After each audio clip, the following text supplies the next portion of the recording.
Assalamualaikum warahmatullahi wabarakatuh. Semoga siapapun yang sedang menyimak kisah ini berada dalam keadaan sehat, tenang, dan diberi kelapangan hati. Terima kasih sudah meluangkan waktu untuk singgah, membaca, dan menyelami cerita yang akan segera dimulai. Semoga apa yang disajikan di sini bisa menjadi teman di sela waktu istirahat, perjalanan malam, atau saat pikiran ingin diajak berkelana sejenak. Cerita ini lahir dari potongan-potongan kisah yang sering beredar di tengah masyarakat pesisir utara Jawa, khususnya di wilayah Batang, daerah yang ramai oleh lalu lalang kendaraan, deru mesin, dan cerita-cerita yang jarang diucapkan terang-terangan. Jalur Pantura bukan hanya soal aspal panjang dan lampu kendaraan yang tak pernah tidur, tapi juga tentang kepercayaan lama, bisik-bisik warung kopi, serta keyakinan bahwa tidak semua kelancaran datang tanpa harga. Di awal cerita ini, semuanya tampak berjalan wajar. Sebuah usaha travel yang berkembang, pelanggan yang puas, dan seorang juragan yang dikenal ramah serta dermawan. Tidak ada teriakan, tidak ada darah, tidak pula kejadian ganjil yang mencolok. Hanya rutinitas harian, senyum sopir yang berangkat, subuh, dan kendaraan yang melaju menembus malam. Namun seperti jalan panjang yang terlihat lurus dari kejauhan, ada bagian-bagian gelap yang baru terasa ketika sudah terlalu jauh untuk berbalik. Cerita ini akan membawa kita perlahan, tanpa tergesa, menyusuri sisi lain dari kesuksesan, hingga akhirnya kita sampai pada titik di mana pilihan tak lagi sederhana, dan setiap langkah memiliki konsekuensi. Mari kita mulai perjalanan ini bersama. Cerita tumbal di jalur Pantura akan segera memasuki bab pertama. Pagi di wilayah Batang selalu dimulai dengan suara mesin. Sebelum matahari benar-benar naik, deretan mobil travel sudah berjajar rapi di halaman rumah Pak Sastro. Lampu masih menyala, pintu geser dibuka tutup, dan para sopir saling menyapa sambil menyesap kopi hitam dari gelas kecil. Bau solar bercampur dengan aroma nasi bungkus yang dibeli di warung ujung gang. Pak Sastro berdiri di tengah kesibukan itu, mengenakan kemeja lengan panjang yang selalu tampak rapi. Rambutnya mulai memutih, tapi senyumnya tak pernah absen. Aye hafal betul nama setiap sopir, bahkan tahu kebiasaan masing-masing. Siapa yang suka berangkat subuh, siapa yang harus diingatkan soal waktu istirahat, dan siapa yang paling bisa diandalkan jika ada penumpang mendadak. Usaha travel itu bukan dibangun dalam semalam. Bertahun-tahun lalu, Pak Sastro hanya punya satu mobil bekas dan rute pendek ke kota sebelah. Ia sendiri yang menyetir, menjemput penumpang dari rumah ke rumah, kadang menunggu berjam-jam hanya untuk memenuhi satu kursi kosong. Pelan tapi pasti, kepercayaan pelanggan tumbuh. Dari mulut ke mulut, nama Pak Sastro mulai dikenal sebagai juragan yang bisa diandalkan. Kini armadanya bertambah, mobil-mobil baru datang bergantian, rute perjalanan makin panjang, bahkan menjangkau kota-kota besar. Setiap minggu selalu ada saja penumpang baru, dan hampir semuanya kembali menggunakan jasanya. Bagi warga sekitar, keberhasilan Pak Sastro adalah contoh nyata bahwa kerja keras memang ada hasilnya. Jalur Pantura menjadi bagian penting dari hidupnya. Jalan panjang itu seperti nadi yang menghidupi usahanya. Pak Sastro paham betul kapan harus berangkat agar terhindar dari macet, di mana biasanya polisi berjaga, dan di titik mana sopir harus lebih waspada. Ia sering mengingatkan, di jalan ini jangan pernah merasa paling cepat. Selamat sampai tujuan itu yang utama. Anaknya, yang sejak kecil terbiasa melihat dunia travel, ikut membantu mengatur jadwal dan mencatat pemasukan. Ia bangga melihat usaha ayahnya berkembang. Tidak ada yang tampak aneh. Semua berjalan sesuai logika. Pelayanan baik, kendaraan terawat, dan manajemen rapi. Bahkan ketika usaha travel lain sepi penumpang, armada Pak Sastro tetap terisi. Sore hari, setelah sebagian mobil kembali, Pak Sastro biasa duduk di teras sambil menghitung laporan harian. Wajahnya terlihat puas, tapi tidak berlebihan. Ia tetap hidup sederhana, tidak memamerkan hasil usahanya. Bagi Pak Sastro, kelancaran usaha adalah tanggung jawab, bukan alasan untuk lupa diri. Malam datang bersama suara kendaraan yang terus melintas. Di kejauhan, jalur Pantura tak pernah benar-benar tidur. Lampu-lampu truk besar menyapu jalanan, klakson sesekali terdengar panjang. Dari rumahnya, Pak Sastro memandang ke arah jalan itu dengan perasaan campur aduk. Lelah, bangga, dan penuh harap. Tidak ada firasat buruk malam itu. Tidak ada cerita aneh, Tidak ada bayangan mencurigakan, hanya seorang juragan travel yang merasa hidupnya akhirnya berjalan di jalur yang benar. Ia tidak tahu, seperti halnya banyak orang yang merasa aman, bahwa jalan yang sama yang memberinya. Penghidupan juga menyimpan sisi lain yang belum memperlihatkan wajah aslinya. Untuk saat ini, semuanya masih terasa normal. Dan justru disitulah cerita ini perlahan dimulai. Beberapa bulan berlalu, dan roda usaha Pak Sastro seakan tidak pernah melambat. Pagi, siang, hingga malam mobil-mobil travel miliknya selalu kelewer masuk halaman. Jadwal keberangkatan nyaris tak pernah kosong. Bukan di hari-hari sepi, ketika banyak juragan travel lain mulai mengeluh karena kursi kosong, armada Pak Sastro tetap terisi rapi. Lancar terus. "Pak," kata salah satu sopir suatu pagi sambil menyerahkan kunci mobil. Pak Sastro hanya tersenyum, menepuk bahu sopir itu. "Alhamdulillah, jaga jalan saja." Di sekitar Batang, orang-orang mulai menyebut usaha Pak Sastro sebagai travel yang rezekinya ngalir. Tidak ada promosi besar-besaran, tidak ada potongan harga berlebihan, tapi penumpang seperti datang sendiri. Banyak yang bilang cocok, banyak pula yang percaya kalau naik travel Pak Sastro, perjalanan terasa lebih tenang, yang membuat heran. Kendaraan-kendaraan itu jarang sekali bermasalah. Mesin halus, ban awet, bahkan mobil lama pun seolah enggan mogok. Padahal rute yang dilalui bukan jalan ringan. Jalur pantura dengan lubang, panas, dan lalu lintas berat biasanya cepat menguras kondisi kendaraan. Tapi di tangan Pak Sastro, semuanya seperti terawat dengan sendirinya. Anak Pak Sastro memperhatikan semua itu dengan seksama. Ia mencatat pemasukan, menghitung pengeluaran, dan membandingkan dengan bulan-bulan sebelumnya. Angkanya selalu naik, nyaris tanpa fluktuasi. Terlalu stabil untuk ukuran usaha yang bergantung pada jalan dan cuaca. "Ya, kok bisa pas terus begini?" tanyanya suatu malam, setengah bercanda. Pak Sastro menjawab santai, "Karena kita rapi dari awal. Mobil dijaga, sopir dikasih istirahat." Jawaban itu masuk akal. Tidak ada yang salah. Namun rasa ganjil itu tetap tinggal, seperti kerikil kecil. Di sepatu, tidak sakit, tapi terasa. Di luar, kabar tentang travel lain mulai terdengar. Ada yang kehilangan penumpang, ada yang harus menjual mobil karena tidak kuat biaya perawatan. Beberapa juragan bahkan datang diam-diam ke rumah Pak Sastro, sekadar bertanya rahasia kelancaran usahanya. Pak Sastro selalu menjawab hal yang sama. Kerja jujur, disiplin dan sabar. Tidak ada kebohongan dalam ucapannya. Setidaknya, itulah yang terlihat. Suatu sore anak Pak Sastro duduk di garasi memperhatikan para sopir bercengkerama. Tidak ada wajah tertekan, tidak ada keluhan berat. Semua tampak berjalan seperti seharusnya. Tapi justru itu yang membuatnya berpikir segala sesuatu terasa terlalu rapi, terlalu tepat waktu, terlalu jarang bermasalah. Ia mulai mengingat kembali cerita-cerita lama yang pernah didengarnya di warung kopi. Tentang usaha yang mendadak naik tanpa pernah jatuh. Tentang jalan yang memberi, tapi juga meminta. Namun ia cepat mengusir pikiran itu. Terlalu jauh, terlalu berlebihan. Ayahnya bukan orang seperti itu. Malam hari, Pak Sastro menutup pembukuan. Dengan senyum kecil, tidak puas berlebihan, tapi jelas lega. Ia mematikan lampu garasi satu persatu, memastikan semua mobil terkunci. Di wajahnya, ada ketenangan seseorang yang merasa hidupnya akhirnya berjalan lurus. Anaknya memandang dari jauh, mencoba menenangkan dirinya sendiri. Mungkin ini memang rezeki yang datang setelah penantian panjang. Mungkin rasa ganjil itu hanya kecemburuan kecil pada keberhasilan yang terlalu cepat. Belum ada yang salah, belum ada yang perlu dicurigai. Namun tanpa disadari siapapun keberantangan. Yang terlalu rapi seringkali bukan datang untuk menetap, melainkan sedang menghitung waktu. Kejadian itu berlangsung di pagi yang seharusnya berjalan seperti biasa. Salah satu mobil travel Pak Sastro berangkat lebih awal dari jadwal, membawa beberapa penumpang tujuan kota besar. Sopirnya adalah Pak Rono, orang lama yang sudah belasan tahun bekerja bersama Pak Sastro. Ia dikenal hati-hati, jarang ngebut, dan paling paham karakter jalur pantura. Namun sekitar 2 jam setelah berangkat, kabar itu datang. Telepon di rumah Pak Sastro berdering cukup lama sebelum akhirnya diangkat. Suara di seberang terdengar tergesa. Mobil travel mengalami kecelakaan kecil di pinggir jalan. Bukan tabrakan besar, bukan pula terguling, hanya tergelincir.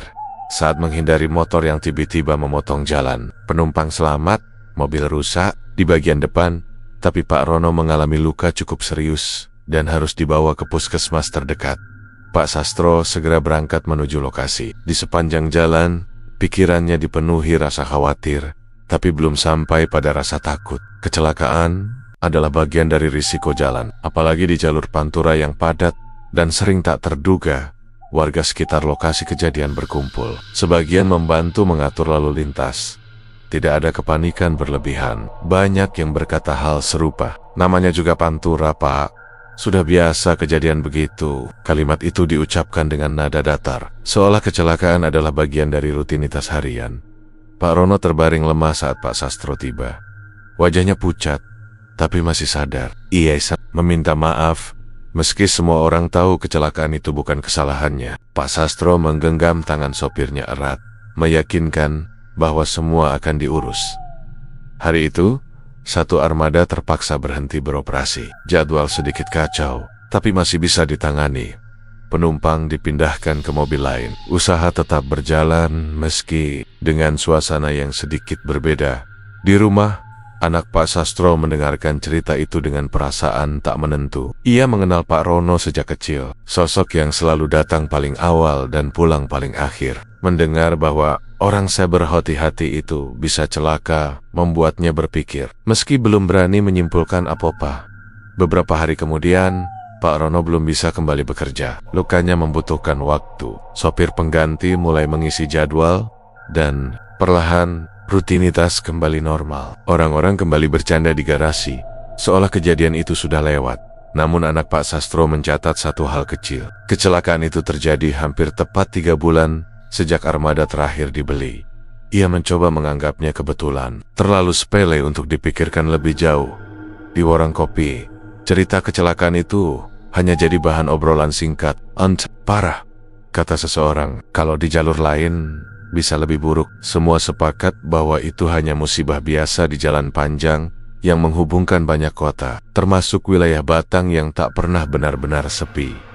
Pak Sastro sendiri tampak kembali tenang. Ia mengurus biaya pengobatan Pak Rono, mengunjungi rumahnya, dan memastikan keluarganya tercukupi. Tidak ada perubahan sikap, tidak ada kegelisahan yang terlihat. Ia tetap berdiri di garasi setiap pagi, menyapa sopir-sopir Nia seperti biasa. Namun, bagi anaknya, ada sesuatu yang terasa berbeda sejak hari itu. Bukan rasa takut, melainkan kesadaran kecil bahwa jalan yang selama ini memberi kelancaran juga bisa sewaktu-waktu mengambil sesuatu. Masih terlalu dini untuk disebut firasat, terlalu ringan untuk disebut ancaman. Kecelakaan itu dicatat sebagai musibah biasa, tapi seperti goresan kecil di permukaan kaca, ia meninggalkan tanda nyaris tak terlihat, namun tidak benar-benar hilang.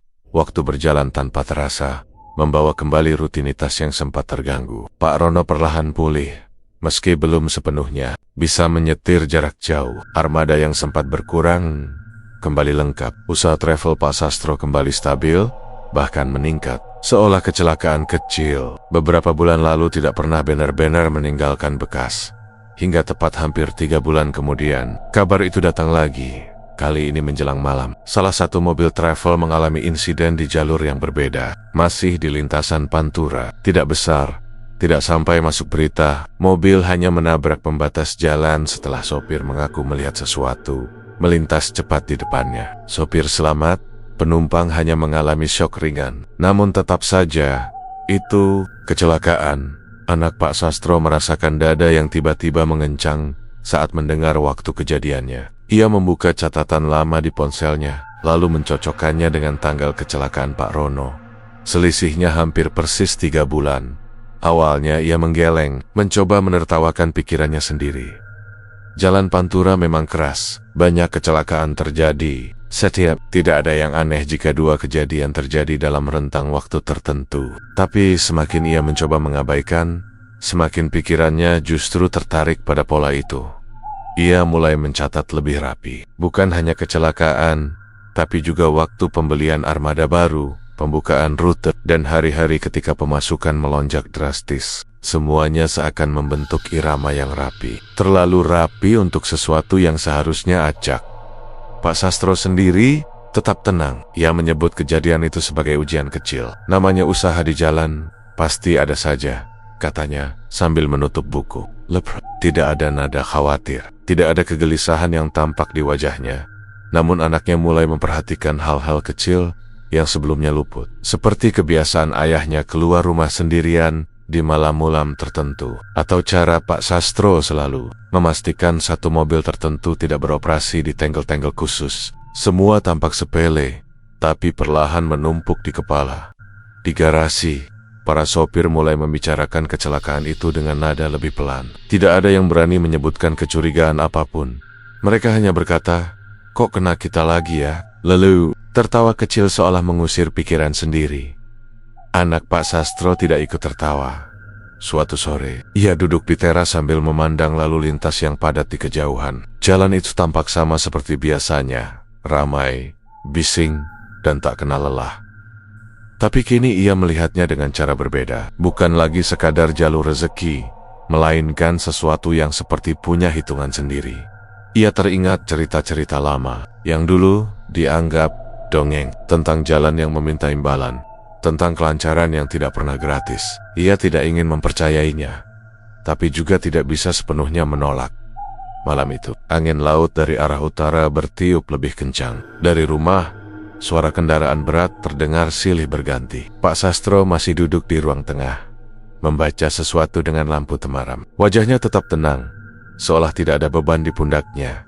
Anaknya memandang ayahnya lama, mencoba mencari celah kegelisahan yang mungkin tersembunyi. Tapi tidak ada. Yang ada hanya seorang juragan travel yang merasa hidupnya berjalan sesuai rencana. Namun di kepala anak Pak Sastro, satu hal mulai tertanam kuat. Jika satu kecelakaan adalah musibah, dua bisa disebut kebetulan. Tapi jika jaraknya selalu sama, maka cepat atau lambat akan ada yang bertanya, apa yang sebenarnya sedang dihitung oleh jalan itu? Dan pertanyaan itu, meski belum diucapkan, mulai mengarah pada satu nama, Batang, tempat semua kelancaran dan keganjilan ini bermula. Warung kopi itu berdiri di pinggir jalan, tidak jauh dari jalur utama Pantura. Bangunannya sederhana, beratap seng, dengan bangku panjang dari kayu yang sudah mulai menghitam dimakan usia. Tempat seperti itu biasanya menjadi persinggahan sopir, truk kernet dan warga sekitar yang ingin sekadar melepas lelah sambil menyeruput kopi panas.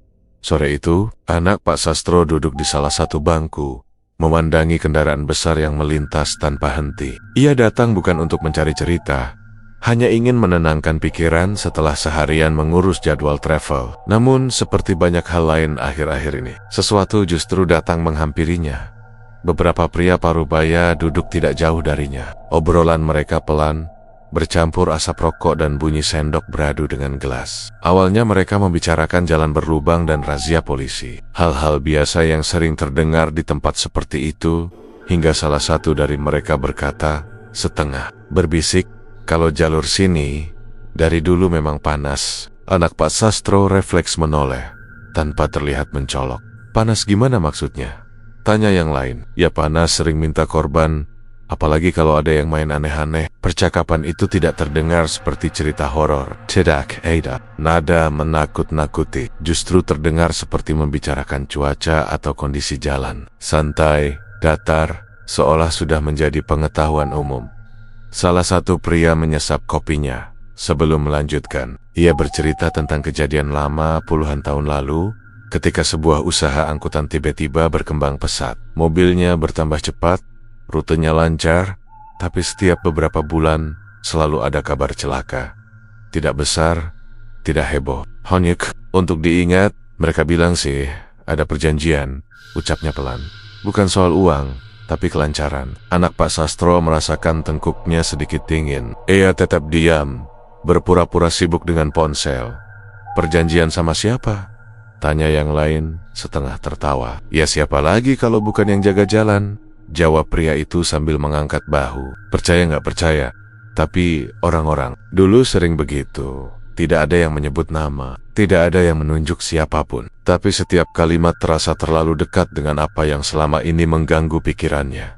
Mereka melanjutkan cerita tentang ritual kecil yang katanya sering dilakukan di pantai atau di titik-titik tertentu. Bukan untuk kaya mendadak, hanya supaya usaha lancar dan tidak diganggu. Masalahnya, kata pria itu lagi, kalau sudah janji, biasanya nggak bisa berhenti sendiri. Anak Pak Sastro menelan ludah. Ia tidak ingin mendengar lebih jauh, tapi kakinya terasa berat untuk beranjak. Ketika salah satu dari mereka menyebut bahwa kejadian-kejadian itu sering berulang dengan jarak waktu yang hampir sama. Dadanya berdegup lebih cepat. 3 bulan, angka itu muncul lagi. Kali ini dari mulut orang asing. Ia akhirnya berdiri membiar kopi dan berjalan menjauh. Suara obrolan itu masih terdengar samar di belakangnya, bercampur dengan deru kendaraan yang tak pernah putus. Dalam perjalanan pulang menuju rumah di wilayah Batang, pikirannya penuh. Ia mencoba mencari penjelasan lain. Kebetulan, sugesti, cerita yang dibesar-besarkan. Semua masuk akal, semua bisa diterima, tapi rasa tidak nyaman itu tidak mau pergi. Setibanya di rumah, Pak Sastro sudah duduk di ruang tengah. Bahannya seperti biasa, tidak ada tanda seseorang yang sedang menyembunyikan sesuatu. Anak Pak Sastro menatap ayahnya lama, lalu mengalihkan pandangan. Cerita dari warung kopi itu mungkin hanya cerita lama, mitos yang diwariskan dari mulut ke mulut. Tidak ada bukti, tidak ada nama, tidak ada tuduhan. Namun malam itu, untuk pertama kalinya, anak Pak Sastro menyadari satu hal. Kadang, cerita yang paling terasa nyata bukan datang dari rumah sendiri, melainkan dari orang-orang yang tidak kita kenal. Dan justru karena itulah, cerita itu terasa lebih jujur. Kecurigaan itu akhirnya mendorong anak Pak Sastro melakukan sesuatu yang selama ini hanya berputar di kepalanya. Ia memilih untuk tidak bertanya, tidak menuduh, dan tidak menarik kesimpulan. Ia hanya ingin melihat sendiri. Sekali saja, malam itu bertepatan dengan Cimek. Sejak sore, ia sudah memperhatikan gerak-gerik ayahnya. Pak Sastro tampak lebih pendiam dari biasanya. Setelah makan malam, ia masuk ke kamar dan keluar membawa tas kain hitam yang jarang digunakan. Isinya tidak terlihat jelas, tapi dari bentuknya, jelas bukan barang biasa. Tanpa pamit panjang, Pak Sastro menyalakan motor dan pergi ke arah utara. Anak Pak Sastro menunggu beberapa menit sebelum ikut menyusul, menjaga jarak agar tidak terlihat. Jalanan mulai sepi, hanya sesekali kendaraan besar melintas menuju arah pantai. Angin laut mulai terasa saat mereka mendekati pesisir. Bau asin bercampur dengan aroma tanah basah. Lampu-lampu rumah makin jarang. Akhirnya Pak Sastro berhenti di sebuah titik yang cukup jauh dari pemukiman, tempat yang sering dilewati orang, tapi jarang disinggahi. Anak Pak Sastro bersembunyi di balik semak. Cukup dekat untuk melihat, tapi cukup jauh untuk tidak terdengar. Jantungnya berdegup pelan, bukan karena takut, tapi karena perasaan yang sulit dijelaskan. Pak Sastro menurunkan tas kain itu. Dari dalam Nia, ia mengeluarkan beberapa benda. Bungkusan kain berisi sesuatu yang berat, bunga tabur, dan beberapa keping. Wong Reis, tidak ada simbol aneh, tidak ada gambar menyeramkan. Semuanya terlihat biasa. Terlalu biasa untuk sesuatu yang terasa salah. Ia berjongkok menghadap laut, menata benda-benda itu dengan rapi. Tidak ada cahaya lilin, hanya sinar bulan yang redup dan suara ombak yang datang lalu pergi. Pak Sastro menunduk lama, bibirnya bergerak pelan. Bukan doa yang biasa didengar anaknya, bukan pula bahasa yang sepenuhnya ia kenali. Tidak ada angin tiba-tiba kencang, tidak ada suara gaib, tidak ada bayangan hitam. Yang ada hanya seorang lelaki tua yang berlutut sendirian di depan laut, seolah sedang berbicara pada sesuatu yang tak terlihat. Anak Pak Sastro menahan napas saat melihat ayahnya mengubur bungkusan itu di pasir, lalu menaburkan bunga dan uang receh di atasnya. Setelah itu Pak Sastro berdiri, menatap laut beberapa saat, lalu membungkuk pelan, bukan seperti orang memberi hormat, tapi seperti seseorang yang mengakhiri sebuah kesepakatan. Ritual itu berlangsung singkat, tidak lebih dari 15 menit. Setelah selesai, Pak Sastro kembali memasukkan tas kosong ke motor dan pergi tanpa menoleh. Anak Pak Sastro tetap diam cukup lama. Ia tidak langsung keluar dari persembunyian. Pikirannya kosong, tapi dadanya terasa berat. Apa yang baru saja ia lihat bukan sesuatu yang bisa dijelaskan sebagai kebiasaan biasa, tapi juga belum cukup untuk disebut sesuatu yang sepenuhnya gelap. Dalam perjalanan pulang, ia memilih rute berbeda agar tidak bertemu ayahnya. Jalanan lengang, hanya suara mesin motornya sendiri yang menemani. Di kepalanya, potongan-potongan kejadian mulai menyatu, cerita warung kopi, jarak kecelakaan, kelancaran usaha, dan ritual sunyi di pantai. Setibanya di rumah, lampu ruang tengah sudah mati. Pak Sastro tampaknya telah tidur. Anak Pak Sastro masuk ke kamar dengan langkah pelan, duduk di tepi ranjang tanpa menyalakan lampu. Tidak ada makhluk gaib yang ia lihat malam itu. Tidak ada wujud menyeramkan, tapi justru itulah yang membuat semuanya terasa lebih nyata. Jika ini hanya soal cerita, seharusnya ada sesuatu yang bisa ditertawakan. Namun yang ia lihat adalah kesungguhan, ketepatan, dan ketenangan seseorang yang tahu persis apa yang sedang ia lakukan malam itu. Untuk pertama kalinya, anak Pak Sastro menyadari bahwa kelancaran usaha mereka mungkin bukan hanya soal kerja keras. Ada bagian dari hidup ayahnya yang selama ini tertutup rapat. Bukan karena ingin menakut-nakuti, tapi karena memang tidak untuk diceritakan. Dan sejak malam itu, ia tahu satu hal pasti, apapun yang sedang dilakukan Pak Sastro, itu bukan sesuatu yang bisa dihentikan hanya dengan berpura-pura tidak tahu, terutama di Tanah Batang, yang menyimpan lebih banyak cerita daripada yang tampak di permukaan. Pagi itu datang dengan suasana yang berbeda. Tidak ada kejadian di jalan, tidak ada kabar buruk dari sopir, dan jadwal keberangkatan berjalan normal. Namun di dalam rumah, anak Pak Sastro merasakan sesuatu yang mengganjal sejak membuka mata. Bayangan malam di pantai itu belum sepenuhnya pergi dari pikirannya. Ia menunggu hingga rumah agak sepi. Setelah para sopir berangkat dan suara mesin menjauh, barulah ia menghampiri ayahnya yang sedang duduk di ruang tengah, membaca catatan lama. Tidak ada kemarahan di wajahnya, hanya kelelahan dan kebingungan yang tertahan. Ya, panggilnya pelan.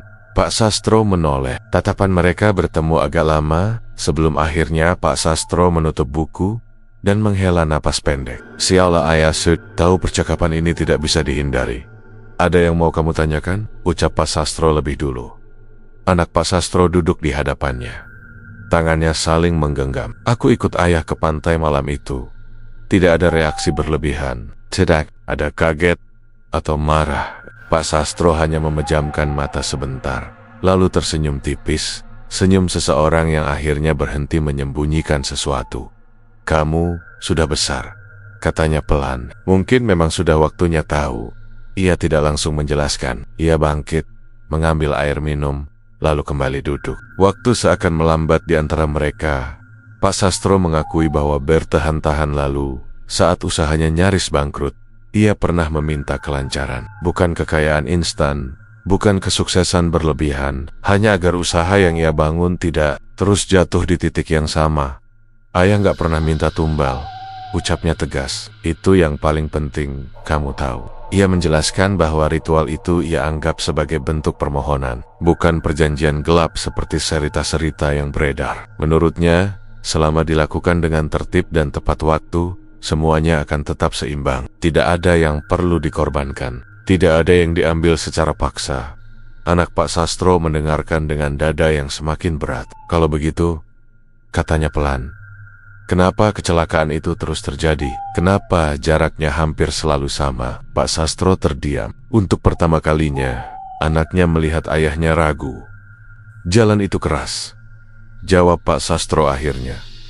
Banyak yang celaka di sana. Kita cuma kebetulan kena. Jawaban itu terdengar masuk akal, tapi tidak sepenuhnya meyakinkan. Anak Pak Sastro tidak membantah, tapi matanya menyimpan pertanyaan yang belum terjawab. Ayah yakin semua ini bisa dikendalikan? Tanyanya. Pak Sastro mengangguk, meski gerakannya tidak lagi sekuat sebelumnya.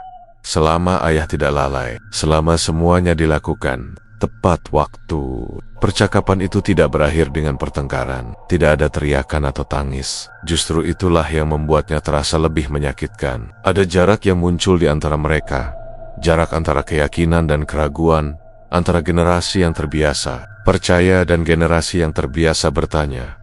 Hari itu berlalu dengan sunyi yang aneh. Mereka tetap bekerja seperti biasa, berbicara seperlunya, tersenyum di depan orang lain. Tapi di dalam hati masing-masing, ada benang yang mulai tertarik ke arah berlawanan.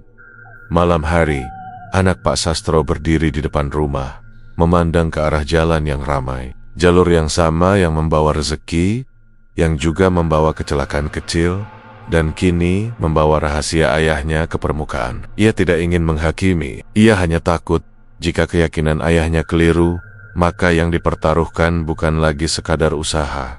Di dalam rumah, Pak Sastro duduk sendirian. Tangannya menggenggam tas kain hitam yang tergeletak di samping kursi. Wajahnya tenang, tapi matanya menyimpan kelelahan yang tidak pernah ia tunjukkan sebelumnya di tanah Batang. Banyak orang percaya bahwa selama aturan diikuti, segalanya akan baik-baik saja. Namun malam itu, untuk pertama kalinya Bake Haja Moput, anak sama-sama menyadari satu hal yang sama. Tidak semua yang terasa terkendali benar-benar berada dalam genggaman manusia. Keputusan itu diambil bukan dalam amarah, melainkan kelelahan. Anak Pak Sastro sudah terlalu lama memendam rasa tidak nyaman. Setiap kali melihat jadwal yang terlalu rapi, setiap kali mendengar kabar kecelakaan kecil, dan setiap kali mengingat ritual sunyi di pantai, hatinya semakin berat. Ia tahu, jika dibiarkan, semua ini akan terus berjalan dengan alasan selama tepat waktu. Malam itu kembali jatuh pada Jumat Kliwon. Pak Sastro bersiap seperti biasa. Tas kain hitam sudah berada di dekat pintu. Gerakannya tenang, terlatih, seolah ritual. Itu hanyalah bagian dari rutinitas. Anak Pak Sastro memperhatikannya dari ambang pintu. Dadanya berdebar lebih keras dari biasanya. "Ayah mau kemana?" tanyanya, meski ia sudah tahu jawabannya. Pak Sastro berhenti sejenak. "Kamu sudah tahu." Tanpa banyak bicara, anak Pak Sastro melangkah lebih dulu. Ia mengambil tas kain itu sebelum ayahnya sempat menjangkaunya. Pak Sastro terkejut, tapi tidak segera merebutnya. "Cukup." "Yah," ucap anaknya. Suaranya bergetar tapi tegas. "Aku nggak mau ini dilanjutkan." Pak Sastro mencoba menahan, menjelaskan, meyakinkan seperti sebelumnya. Tapi kali ini anaknya tidak bergeming. Dalam keheningan yang menekan, ia membawa tas itu keluar rumah, menuju tempat sampah besar di ujung jalan. Tanpa ritual, tanpa doa, ia membuang seluruh isinya dan menutupnya rapat. Malam itu berlalu tanpa kejadian. Tidak ada pertengkaran, hanya diam yang panjang di antara mereka. Namun sejak hari itu, sesuatu mulai berubah. Awalnya hal-hal kecil. Seorang sopir melapor melihat bayangan melintas di depan mobilnya saat melaju malam hari. Bayangan itu cepat, rendah, seperti seseorang menyeberang, tapi ketika direm mendadak, tidak ada siapapun di sana. Sopir lain mengeluhkan suara rem yang berbunyi sendiri, padahal kaki mereka tidak menginjak pedal. Pak Sastro menyebutnya kelelahan. Anak Pak Sastro menyebutnya kebetulan. Mereka sama-sama berusaha meyakinkan diri sendiri. Hari demi hari, laporan itu bertambah. Lampu mobil tiba-tiba meredup di ruas jalan tertentu. Spion menangkap pantulan yang tidak sinkron dengan gerak kendaraan. Tidak ada kecelakaan besar, tapi ada rasa tidak nyaman yang terus mengikuti setiap perjalanan. Di garasi, suasana mulai berubah. Para sopir tidak lagi bercanda seperti biasa. Mereka berbicara lebih pelan, lebih singkat. Beberapa mulai meminta tukar jadwal, enggan mengambil rute malam. Tidak ada yang berani menyebut alasan pasti. Hanya kalimat samar seperti, "Akhir-akhir ini jalannya nggak enak." Anak Pak Sastro mencatat semuanya. Kali ini bukan hanya angka dan jadwal, tapi juga serita-serita kecil yang sebelumnya diabaikan. Ia mulai menyadari bahwa sejak ritual dihentikan, jarak aman yang selama ini terasa seperti dijaga, kini menghilang sedikit demi sedikit. Suatu malam, ia ikut dalam salah satu perjalanan. Duduk di kursi depan, ia menatap jalan panjang yang diterangi lampu mobil. Di salah satu tikungan, lampu itu menangkap sesuatu, bayangan gelap yang berdiri terlalu dekat dengan aspal. Sopir refleks mengerem. Mobil berhenti mendadak. Terkejut, jalan di depan kosong, tidak ada penjelasan. Setelah kejadian itu, Pak Sastro tidak lagi banyak bicara. Ia duduk lebih lama di ruang tengah, menatap lantai, seolah menghitung sesuatu yang tak kasat mata. Anak Pak Sastro tahu, penolakan itu bukan tanpa akibat. Tapi ia juga yakin, melanjutkan ritual bukanlah jawaban. Di rumah, ketegangan menggantung tanpa suara. Tidak ada yang menyalahkan secara langsung. Namun setiap deru kendaraan di kejauhan terasa seperti pengingat bahwa sesuatu telah terusik di wilayah Batang. Orang-orang percaya bahwa jika sebuah kebiasaan lama dihentikan tiba-tiba, maka yang biasa menjaga akan bertanya. Dan pertanyaan itu jarang datang dengan kata-kata. Anak Pak Sastro berdiri di depan rumah malam itu, menatap ke arah jalur pantura yang ramai namun terasa asing. Ia tidak tahu apakah keputusannya benar atau justru mempercepat sesuatu yang lebih besar. Sejak sesaji dibuang, jalan itu tidak lagi diam. Dan ketika sesuatu mulai menjawab, biasanya ia tidak datang untuk bernegosiasi. Hari itu dimulai seperti hari-hari sebelumnya. Tapi ada sesuatu di udara yang terasa lebih berat. Sejak ritual dihentikan, tidak ada satupun perjalanan yang benar-benar berjalan tenang. Kecelakaan memang belum terjadi lagi, namun gangguan kecil terus muncul seolah mengingatkan bahwa sesuatu sedang menunggu. Pak Sastro kini jarang tersenyum. Ia tetap datang ke garasi, tetap mengatur jadwal, tapi matanya sering kosong. Ia lebih sering terdiam, menghitung hari dengan cara yang hanya ia sendiri yang mengerti. Anak Pak Sastro melihat perubahan itu, tapi tidak lagi berani bertanya. Hubungan mereka berjalan di atas garis tipis antara saling peduli dan saling menyalahkan. Hingga pagi itu, telepon kembali berdering, bukan dari sopir, bukan dari penumpang, melainkan dari polisi jalan raya. Salah satu mobil travel mengalami kecelakaan besar di jalur pantura. Kali ini bukan tergelincir, bukan menyerempet. Mobil itu menabrak bagian belakang truk besar yang berhenti mendadak. Benturannya keras, jalan sempat ditutup. Ada korban luka berat, dan di antara nama-nama yang disebut, ada satu yang membuat dunia Pak Sastro runtuh seketika. Anggota keluarganya sendiri. Pak Sastro hampir menjatuhkan ponsel. Nafasnya pendek, tangannya gemetar. Anak Pak Sastro yang mendengar potongan percakapan itu langsung berdiri. Dadanya terasa seperti dihantam benda berat. Tidak ada lagi waktu untuk menyangkal atau mencari alasan. Mereka berangkat menuju lokasi dengan kepala penuh ketakutan. Jalan yang biasanya terasa akrab kini terasa asing. Setiap kilometer seperti memperpendek jarak menuju kenyataan yang tak ingin mereka hadapi. Di lokasi kejadian, suasana kacau. Lampu kendaraan darurat menyala, suara orang berbicara tumpang tindih. Mobil travel itu ringsek parah. Wajah-wajah yang mereka kenal tampak pucat dan syok. Beberapa orang berbisik, menyebut nama Tuhan, menyebut kata celaka berulang-ulang. Anak Pak Sastro berdiri terpaku. Untuk pertama kalinya, kecelakaan itu tidak lagi terasa jauh atau abstrak. Ia ada di sana, nyata, berbau asap dan darah. Dan lebih menyakitkan lagi, ia merasa seperti sudah tahu ini akan terjadi. Pak Sastro tidak menangis. Ia justru tampak sangat tenang, terlalu tenang. Matanya menatap lurus ke arah jalan, bukan ke mobil yang hancur. Seolah ia sedang melihat sesuatu yang orang lain tidak lihat. Malam itu, setelah semuanya sedikit mereda, Pak Sastro akhirnya berbicara. Suaranya pelan, hampir seperti orang mengaku kalah. "Bukan kamu yang salah," katanya pada anaknya. Ini memang tidak bisa dihentikan begitu saja. Ia mengakui sesuatu yang sebelumnya selalu ia hindari, bahwa apa yang ia lakukan dulu bukan sekadar permohonan. Ada kesepakatan, meski tidak pernah diucapkan dengan kata tumbal. Ada janji tentang kelancaran, dan ada konsekuensi jika keseimbangan terganggu. Selama ayah datang tepat waktu, semuanya diambil perlahan, ucapnya. Sekarang mereka menagih sekaligus. Anak Pak Sastro merasakan tubuhnya melemas. Ia ingin marah, ingin menyesal, ingin memutar waktu. Tapi semuanya sudah terlambat. Yang tersisa hanya rasa bersalah dan ketakutan yang akhirnya menemukan bentuknya di rumah. Malam itu terasa panjang, tidak ada yang tidur. Setiap suara dari luar membuat mereka terlonjak. Pak Sastro duduk sendirian di ruang tengah, menatap tas kain hitam yang kini kosong, seolah menunggu sesuatu datang menjemput. Di wilayah Batak, banyak orang percaya bahwa perjanjian lama tidak mengenal kata batal. Jika satu pihak berhenti, pihak lain hanya akan mempercepat hitungan.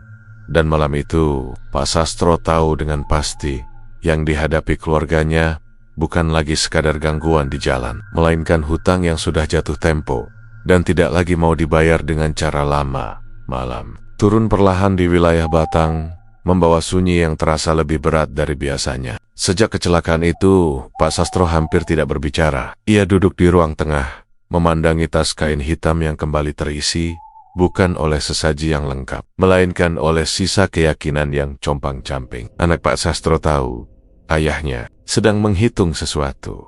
Bukan uang, bukan jadwal, melainkan pilihan. Ketika jarum jam mendekati tengah malam, suara kendaraan dari arah Pantura terdengar makin jarang. Angin laut menyusup lewat jendela. Pak Sastro berdiri, mengenakan jaket, dan memandang anaknya lama. Tidak ada perintah, tidak ada permohonan. Hanya tatapan seorang ayah yang memahami bahwa apapun yang akan ia lakukan, akibatnya tak lagi bisa dihindari.